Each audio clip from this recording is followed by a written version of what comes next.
Now we're back to learning JavaScript. Let me show the split method. You can use that to split up strings and put them into an array. So we basically convert a simple string to an array. And we define a let str, I'll make that YouTube, and I'll print it out using document.write.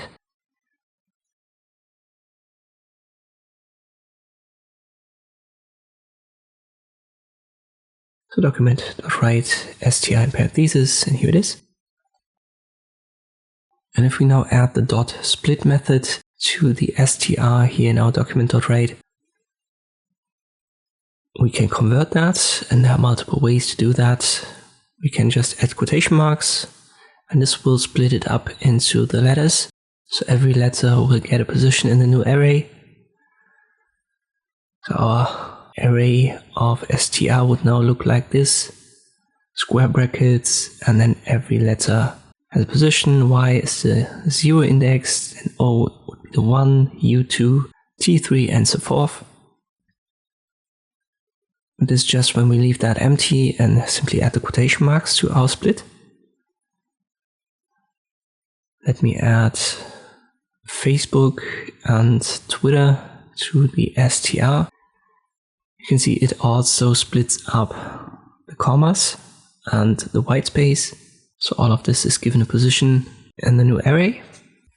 But this is only when we leave that empty and use quotation marks here. We can also define something where it should split, for example the comma. And if we use that now, we will only have 3 entries in our array: YouTube, Facebook, and Twitter.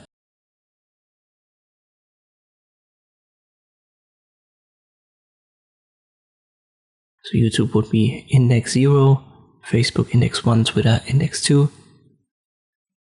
So you can actually define the specific position where the split should happen by adding that inside of the quotation marks. And it doesn't have to be a comma. You can also make this the letter E. We have that in YouTube, Facebook, and Twitter. There is always an E.